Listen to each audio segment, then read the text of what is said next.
Hi, Shifties. We've got a quick update for you. The Shift podcast is taking a little break for the summer, but don't worry.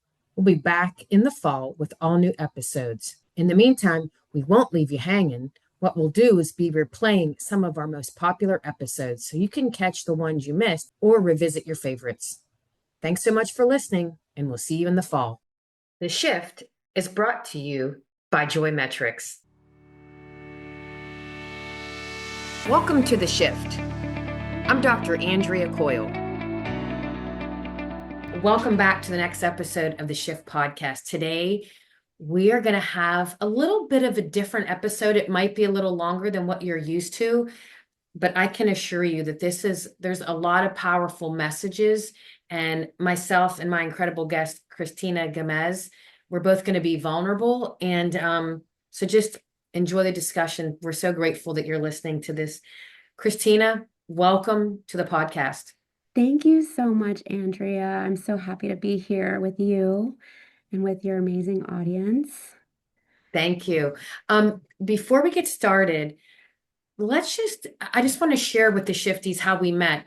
It was a couple years ago in Philadelphia, and Penn Medicine had a leadership retreat, and I was invited to be a speaker. And I spoke about the power of gratitude and how burnout can contribute to ucky feelings. And somehow Christina and I met or just chit-chatted after the presentation, and truly we have made a meaningful connection and have stayed in touch, and both decided we thought this medium would be a great way to tell a story of Christina's shifts. And then Christina's going to ask me a little bit about some of my shifts. Christina, get started. Tell us a little bit about you, your story, and then we'll just keep going. Thank you so much. Yes, I think, gosh, when I learned that you were doing this Shift podcast, it just resonated so much with me because as a nurse, there are so many shifts during our nursing career. I've been a nurse for over 20 years. And I really wanted to share some of my personal shifts in my nursing career. And when I got started in nursing, I was in the Navy. I was a United States Hospital Corpsman and in the reserves, actually. And while I was working in the reserves, I was a tech in a local ER in Washington, D.C. And I was going to school to get my nursing degree. And as soon as I became a nurse in the civilian world, I got my commission and became a United States Naval officer in the Nurse Corps. And I just loved the emergency department. I loved that atmosphere so much. I actually joined the Navy after 9/11. I was very motivated to help um, on a greater scale and help when there was disaster. It really gave me energy. I really liked being in that situation. So I was in the ER. I did trauma nursing.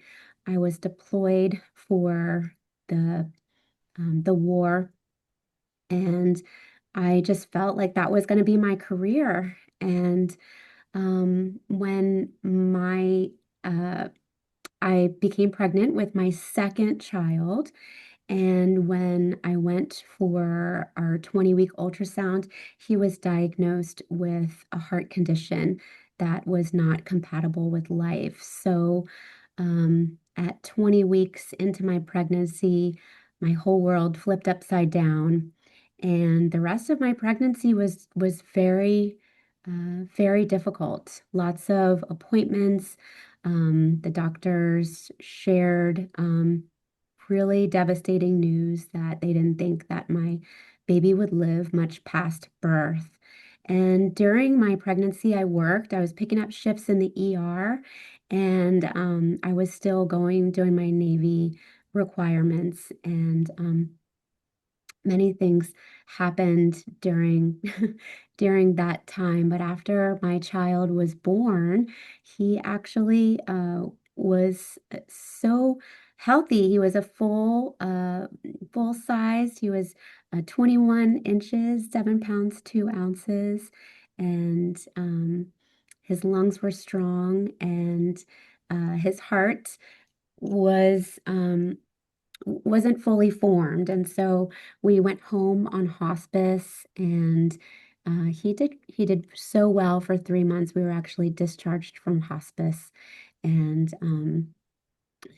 after about 4.5 months, we had a cardiac surgery, and he passed away shortly thereafter from surgical complications. So he was 5 months and 13 days. Um, when he passed away, and I had a 21-month-old at home, and it was just devastating. It was very it's very hard to describe that kind of experience in life. Um, but the only thing I knew how to do, the only thing that I felt like I could do was go back to work to just make it look like everything was fine and just keep going, because you wake up every day and the world keeps turning, and people keep doing the same things that they do every day. And even though you want the world to stop, it just doesn't. And so I went back to work, and I kept going. And one day I was working in the ER, and I realized, uh-oh, I uh I don't think that I can take care of this particular patient. This woman was coming in miscarrying, and I remember thinking in my head, "Oh gosh, I don't think I can do this." It was like I lost my empathy, Mhm. and it was a trigger for me as well. And it was so shocking to me to sit there in my shift and have this realization, oh no, what am I going to do if I'm not an ER nurse? Um, and so, uh, luckily I had a very supportive team around me, my nursing colleagues, my friends, my family, everybody very, very supportive. My Navy colleagues. Luckily, um, I had gotten my advanced degree in the Navy. I had other opportunities to fall on, and I was able to switch careers and become an informatics specialist. I went into actually IS education, went into the technology world. I forgot about that. You had mentioned that. I forgot about that part of your career. Yeah, yeah. So, one of my dear Navy colleagues was a director of informatics at a local hospital, and what I did for the military, she appreciated so much and wanted me to do that at that hospital where she worked at. So, I was able to shift into a completely different career and pull away from the bedside at that time. But while all this was going on, I was just not addressing my grief. I just kept going, kept taking care of my baby at home, and really didn't acknowledge uh, what had happened. And over time, I started getting physical symptoms. I started getting chest palpitations, and I started having panic attacks. I wasn't able to sleep. So I started seeing specialists. I saw a cardiologist and started on medication, and it was just kind of a snowball effect for many years. Physical symptoms, I would go to the doctor would say I was fine. They couldn't find a reason for my physical symptoms, and so there was medications and side effects and different medications and different tests, and it was just all so frustrating. And one day I just got so sick of it. I was just not sleeping, and I was just riddled with anger. Really, I was just so angry, and I realized I didn't want to be an angry person. Um, and so one of my therapists at one point recommended an imaginary box, which I often tell people about to this day because it was so beneficial for me.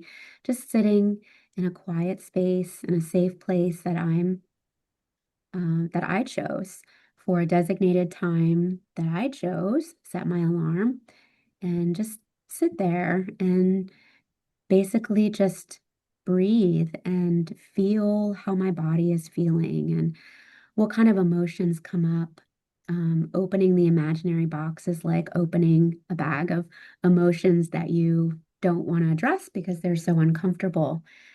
And so I just found that so therapeutic to sit there, and every day was different. I would do it every single day for a long, long time. I actually still do that in some form to this day.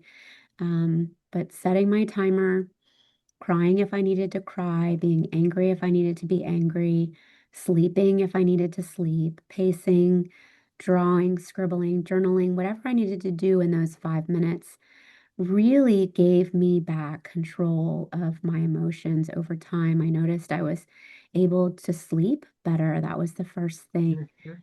that changed um, for me. So I was able to sleep better without waking up in the middle of the night in a panic.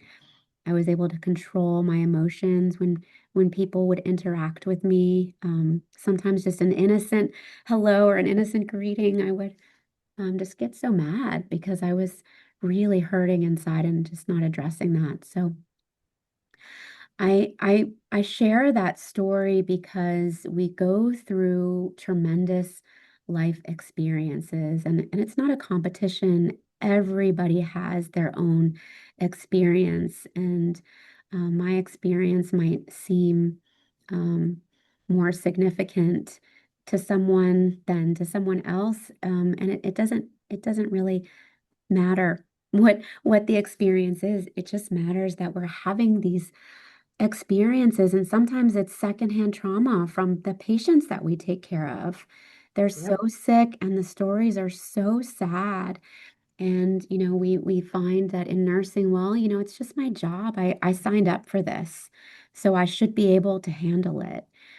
And really, we didn't sign up for the heaviness. We didn't sign up for the emotional and physical turmoil that it plays um, on our bodies and minds over time. Um, what we signed up for is to care for people, and how often we forget to care for ourselves first. So I have a question, Christina. First, I have two questions, and thank you for sharing your story, and thank you for being vulnerable. Um,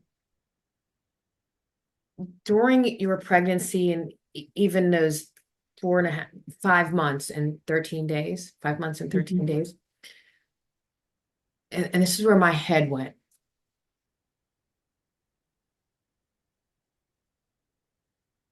Was it hope?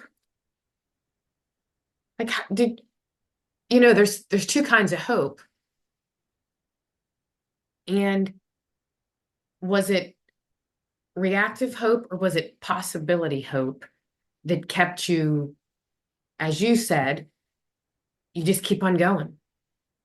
Yeah. Was it hope? And the reason why I asked that question is I do a lot of speaking, and one thing that leaders and nurses are really good at is giving people hope. Hmm. And so do you think a lot of that time in your life was driven by hope? Yeah. Hope is everything. You always are looking for a little glimmer. Mm-hmm. It doesn't need to be something big. Just Mm-hmm. just some little glimmer of light that brings peace and brings a readjustment to the present moment. That's everything. My my hope during that time was my son, to see him, to play with him. He had no idea. He was, such a happy little boy full of life. And And I went to bed every single night crying, knowing that I was going to lose this child, that it was inevitable. And so the little glimmer of hope for me was my son and the relationship that I had with my husband. I was very, very fortunate that he was so supportive. I know in times like this, it can be very straining on a Mm. marriage. He relied on me heavily for the medical decisions and supported my thoughts and my suggestions on what we should do. So that was very, very helpful. Um, and I had so many supportive friends, but the reality really was that there wasn't anything that anyone could say or do to make it better. Right. Yep. And so that is a huge realization, and something I like to speak about often is in most cases in life, extreme cases where it's heavy, it's hard, we're dealing with loss of life, we're dealing with um, very sad situations, there just isn't the right words. And you don't have to have them, and you don't even need to speak them. It's just a matter of being present in the moment. That is the gift. Mm. Just to have somebody come and just sit and not say anything or just cry with you is a gift. I agree with that. And I like to call that the gift of time because when I give you time to authentically listen, that is a gift. And when you give yourself those 5 minutes that you spoke about with the box, that's a gift to yourself. Do you feel like once you were able to accept the fact that you recognized that you were angry, then you were finally able to change or shift? I used to always use the word shift because the Yeah. shift podcast, but do you feel like sometimes once you accept something, no matter what it is, then you're able to shift or change? 100%. And the biggest part about that was acknowledging, oh, I am feeling anger. Hmm. Yep. And so let me let that out. Let me release the steam valve and let that out. And as I would pay attention to that feeling and just allow myself to be angry in my own designated safe place, then I found another emotion. And then I found another emotion, and it was like peeling back the layers of the onion. Hmm. Oh, okay. But beyond that anger, I'm resentful. I'm resentful to this situation, to this person, to this event that happened. And let me just sit with that emotion and not put fuel on the fire, but just allow myself to feel that emotion. And then while I was noticing that in the moment and really paying attention to that emotion, giving myself the gift of presence. Hmm. Okay, now there's another emotion, sadness. Okay, eventually over time, the emotion was actually love Mm. over a lot of time and a lot of peeling. Hmm. And it's the presence, the paying attention in a compassionate space. I really found why is this so um why is this changing me? How is this working for me? I started getting very curious. Why is it that I'm sitting here and now I'm noticing, you know what? I want to exercise different. I want to take care of myself different outside of this moment. I used to be um, a hardcore boot camp kind of hit workout kind of a person where I would need to sweat for a full hour unless and otherwise I wouldn't feel like I exercised. It was really like hard. I was really stressing my body and in sitting with myself, the imaginary box, in these moments, processing my emotions. It so much insight came to me, how I took care of my body, different things that I ate, my work environment, how I interacted with people. There was so much of a butterfly effect when I did this. And then when I started doing research, really the evidence behind mindfulness-based interventions is significant. And that's what I was doing for myself every day for all those times. Um, and and really taking back control of my life. Now, that's so well said. And I like what you said earlier that everybody truly has an event or more than one event. Mhm. And to really, first of all, again, I say you have to accept it. You have to accept that it's okay that you're going to be angry. And I love that you said resentful because, Yeah. but resentful is one of those emotions that you don't want to hold on for too long because, man, that can suffocate you, literally. Mm. It's a heavy, heavy emotion. It's one of those negative emotions.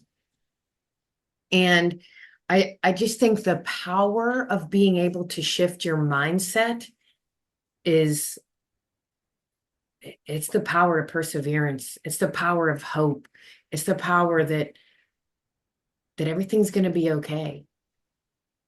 Yes, But you have exactly. to realize that you can't have someone else say, "Oh, you're going to be okay," because people don't want to hear you're going to be okay. That's false hope. That's That is false hope. And it feels good when someone just authentically listens and sometimes absolutely says nothing.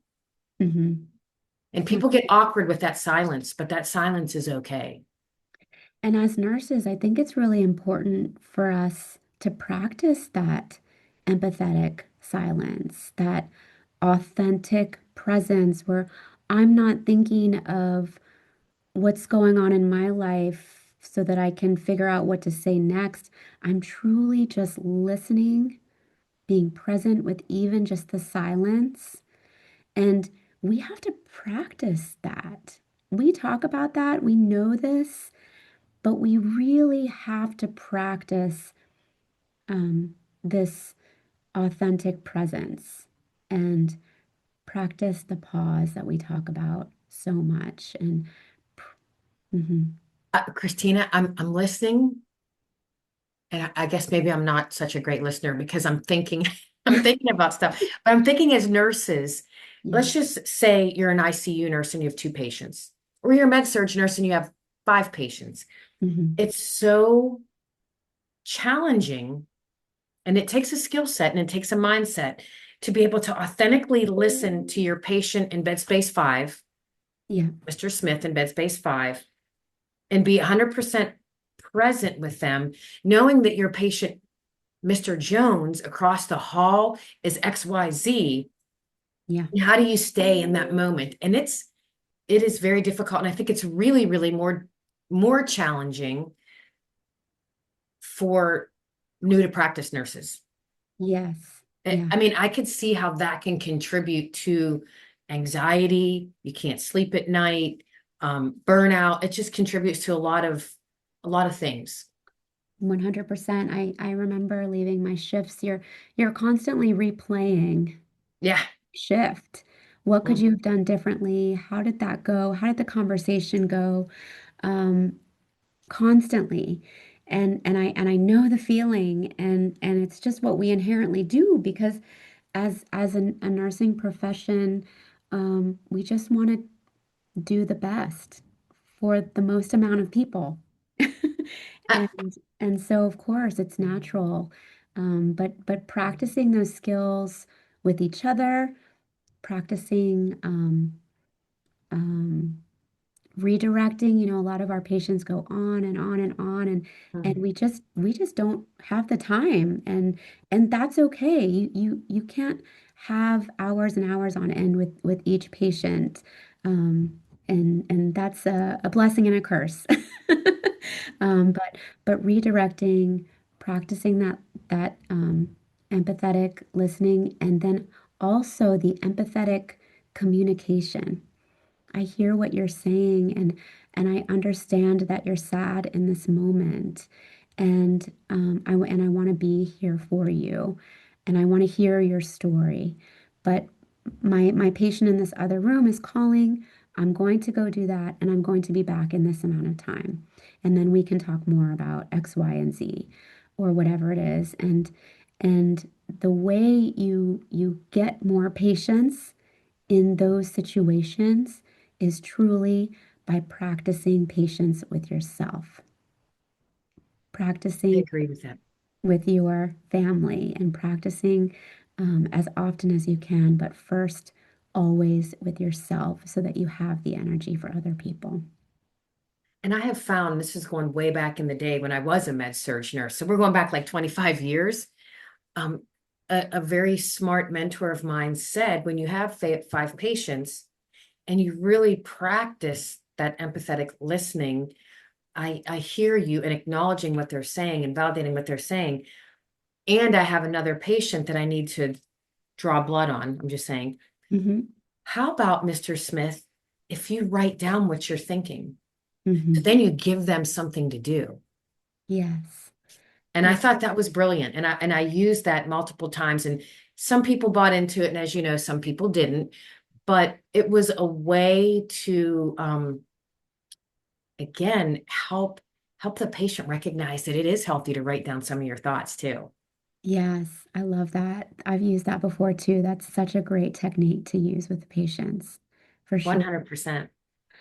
Yes, and so I'm just gonna wrap up. I know I've been talking a lot, and I just wanted to say how important it is, um, in nursing and in your own life, to notice when your mind is shifting, when your body is shifting, when your beliefs and philosophies and even your personality traits are shifting, to notice that, because it's okay in nursing to move to something else. There's so many options in our field. We are so blessed, so lucky to have so many options. There are so many places to go, and I know sometimes it's hard to leave work, family, or adjust to things, because things at some point were fantastic. You loved it. But to give yourself permission to be allowed to shift. We're human beings. We're supposed to change. We're supposed to grow and evolve. And so with that said, I know that you have shifted so many times in your career, Andrea, and you've had so many experiences, and I'm wondering if you would share something with your audience on your experience of shifting through life and through your career as well. Oh, wow. Well, I have a lot of shifts to your point because I've been a nurse for 31 years. I'll be 32 years next year. Wow. And I had a huge shift in the last 3 years, I would say. I was diagnosed with breast cancer in November of 2022, which was shocking because there's not breast cancer in my family. And I chose my treatment plan and all is well, and I'm cancer free. So I'm grateful for that. And that was kind of the beginning of this big kind of unraveling, if you will, of my life. And not to, tell everybody my entire story, but um, I was diagnosed with breast cancer and then got separated from my husband of 22 years. And we talk about hope. My husband was suffering from mental illness, and some of it was in the form of addiction. And when we talk about hope, you just you hold on to hope that someone's going to change or shift. I'll call it shift, that someone's going to Mhm. shift. Yeah. And you hold on to that hope for a long time until you can no longer hold on to hope. And I Mm. had to let go of that hope that he was ever going to be sober. Hmm. And and it was very difficult. And it was a very difficult separation, divorce, and very difficult. Um, we were divorced, and 12 weeks later, he passed away. So it was difficult, but everything you said is exactly how, you just keep going through it. Like I'm still working, but I know that he's unstable and I have two children and they're being a part of some of the things that he's doing that aren't the best and the safest and the smartest and great decisions. And you just kind of keep going. But now, a year after his passing, um, some of the things you said are true. That you start to recognize things that kind of take your breath away or give you heart palpitations or keep you up at night. And you Hmm. go through this process where I've learned that I have to accept that that was his journey, not mine. That was his journey. I have to Hmm. accept it. I have to accept that there was resentment, tremendous resentment. When you're dealing with someone who has an addiction problem, there's a lot of resentment, anger, but tremendous sadness, really.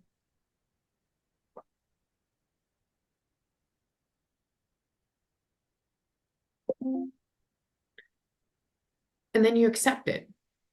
And you have to accept that either A, you're going to keep going, or B, you're going to crumble. And I'm not going to crumble. I take all those lessons and I have mediums like this and meet great people like you. And for me, what's incredibly helpful is to tell my story.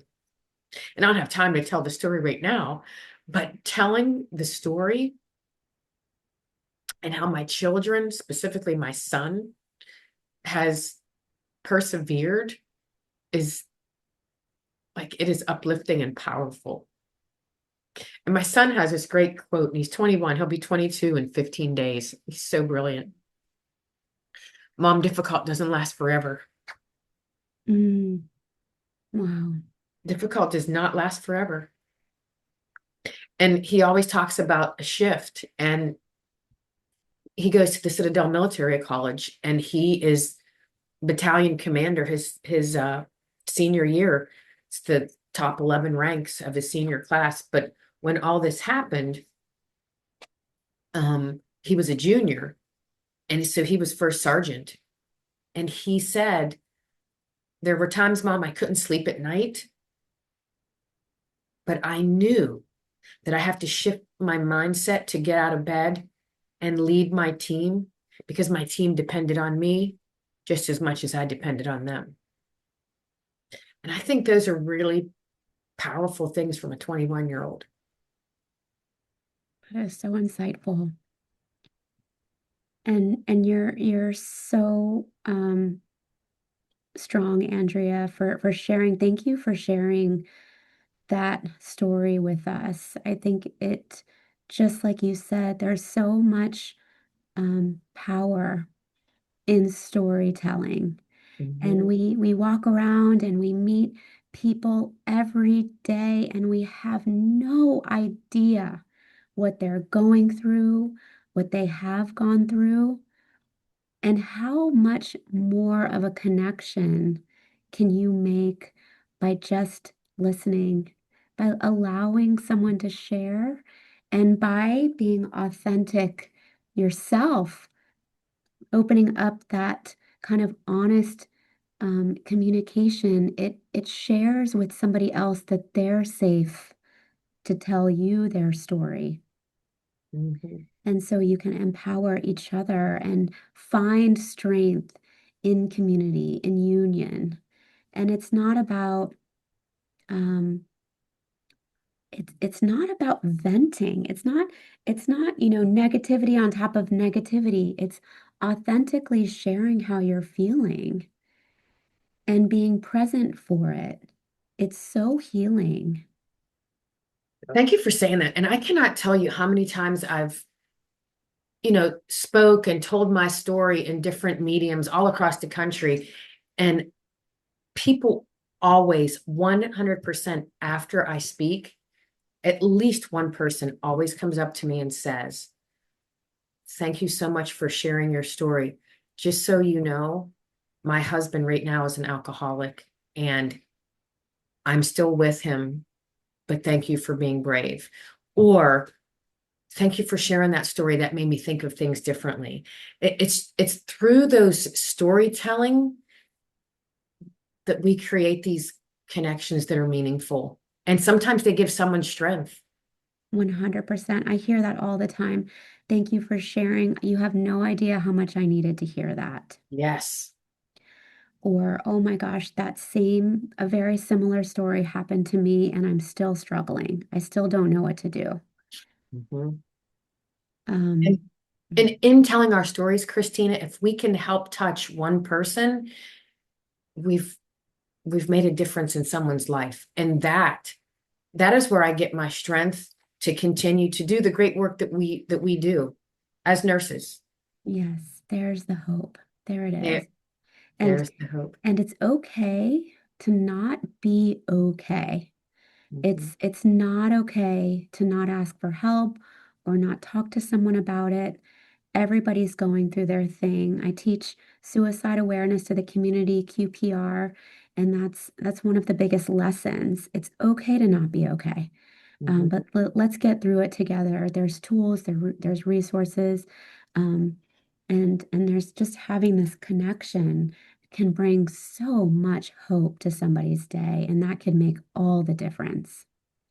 And it's really that possibility, hope that Hmm. keeps people going. And that's what great leaders in healthcare, some of my greatest mentors, Christina, you is a great connection and someone I really admire and am inspired by. That possibility, hope keeps you going to the next day and the next day and the next day. So And thank that's you so everything. much. Oh, thank you, Andrea. This has just really been so inspirational and so helpful for me personally. And I feel so honored that you chose to share your story with me and with us here, your audience. Thank you. Thank you for your story. And I look forward to having you back on the shift. And maybe we can do some exciting work and have, a 5 or 15 person webinar for 2 hours and have like a virtual healing session, if you will, or a hope session. We can come up with a fun, we can do a hope tour. But thank you again for everything. And I say this at the end of every episode, Shifties, your shift makes the difference.